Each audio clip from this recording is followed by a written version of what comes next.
Capítulo 8. Colapso de civilizações.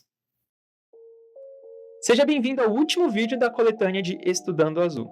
E nesse marco eu gostaria de utilizar conhecimentos obtidos em todos os vídeos para comentar sobre impactos sociais nas ciências naturais, onde busco um tema que interessa muitos que passaram a vida, seja assistindo demais Indiana Jones ou consumindo doses diárias de vídeos de curiosidades na internet e afins. Quero falar sobre civilizações ou populações que entraram em declínio ou foram então atingidas por catástrofes ambientais intensas.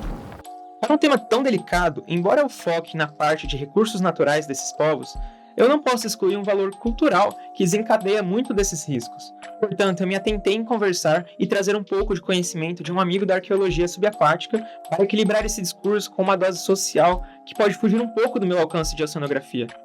Antes de entrar em um tema propriamente dito, eu quero mencionar que minha inspiração para a referência primordial do tema seria o debate iniciado no livro Colapso, do Jared Diamond. Nele, o geógrafo apresenta fatores ambientais que podem contribuir como as migrações e extinções de cultura ao longo da história ocorrem.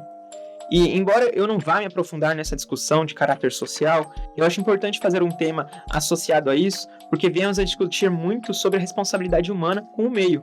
E quando eu cito colapso com o olhar oceanográfico, que temos, por exemplo, na nossa série de vídeos, eu estava principalmente pensando nas mudanças climáticas. E eu não consigo deixar de lado, por exemplo, os sambaquis, visto que eu quero mencionar também das mudanças relativas do nível do mar e o clima. Para introduzir esse tema, eu peço que você relembre alguns dos conceitos chaves sobre a mudança relativa do nível do mar, que foram discutidos anteriormente em vídeo.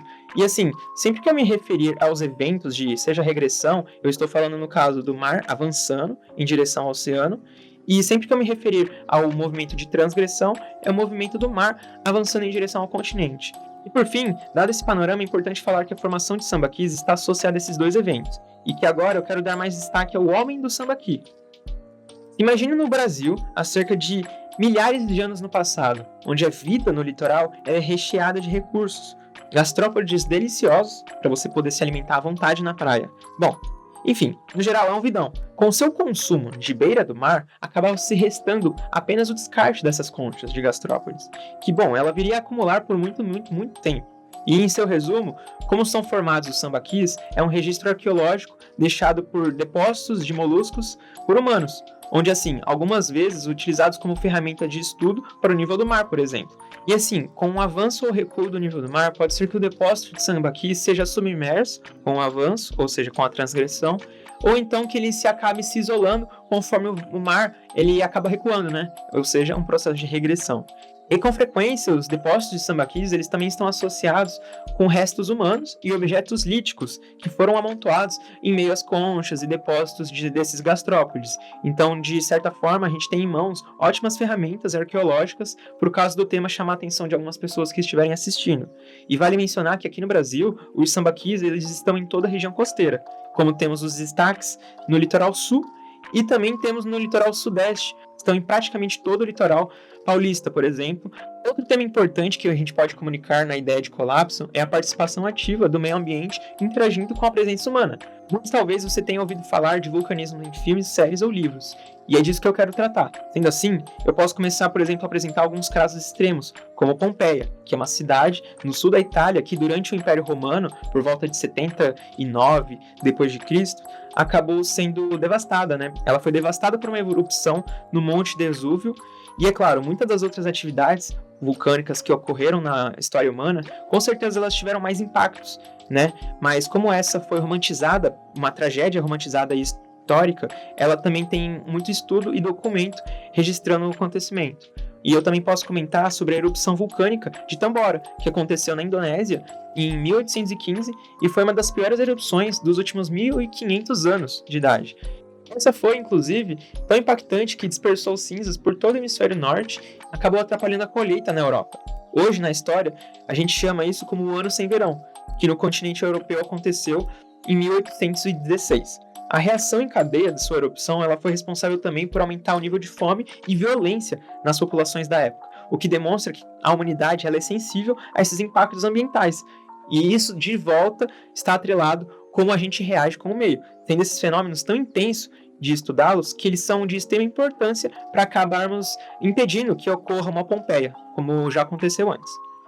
Mas eu também preciso apontar um lado crítico dessa situação, onde eu quero sustentar meu ponto e argumento com algumas referências de acidentes que podem ser evitados por ações sociais. E caso você não esteja acreditando que muitos desses acidentes de atividade vulcânica, por exemplo, eles surgem de atitudes políticas de negligência, bom, sabemos que, de maneira histórica, alguns desses casos realmente acontecem. Sabemos por históricos desses casos como a tragédia de Armero, uma erupção do vulcão Nevado del Ruiz, na Colômbia, que acabou tendo mais de 20 mil óbitos na década de 80, que é bem recente na real, podendo ser evitado com um direcionamento correto da divulgação científica, pois tempos atrás, antes da tragédia, ocorreu sim um mapeamento local e havia sim alertado que ali era uma zona de risco, mas seja por um ceticismo político ou então uma desvantagem econômica de evacuamento, nada foi feito. E assim, de acordo com o geógrafo Roberto Fabris, as principais ações relacionadas aos desastres referem-se à identificação e análise de risco. O que implica nessa frase que ele quer dizer é que a população ela necessita de educação ambiental para que você se conscientize desses temas, visto que também foi apontado pelo autor uma correlação muito elevada entre o aumento populacional e o aumento de desastres naturais. Ele até aponta em seu relatório um R² de igual a 0,95.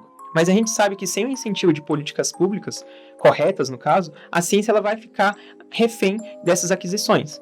Eu devo relembrar que assim, pode até parecer um evento isolado e que na verdade a gente está super protegido, né, por ter, sei lá, nascido num país tropical, abençoado por Deus e bonito por natureza. E eu até fico feliz por isso, mas na verdade, infelizmente, a gente também é afetado por fenômenos semelhantes. E assim, eu estou me referindo às escalas planetárias mesmo. A natureza, ao longo da história, já se demonstrou muito violenta e extrema com extinções em séries nas quais eu já citei eventualmente em vídeos.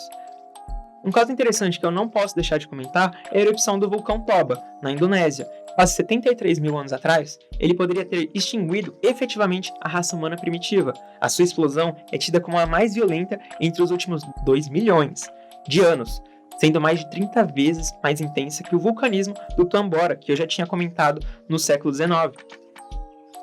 Dito isso, eu volto a comentar da importância de políticas públicas de incentivo na área e identificação e análise de risco, comentado pelo geógrafo já mencionado, pois seja a negligência de uma atividade vulcânica, como ocorreu na Colômbia, ou então da erosão costeira de cidades litorâneas, de enchentes, tempestades intensas como na do Golfo, uma barragem como por exemplo a de Brumadinho, ou as mudanças climáticas que assolam o mundo inteiro, todos esses impactos ambientais afetam a vida e a economia das populações. Sendo assim, eu volto a retomar que o papel dessas áreas sociais e ambientais de alertar e divulgar as ações, elas mitigam e diminuem os impactos nesses eventos extremos, como já citados.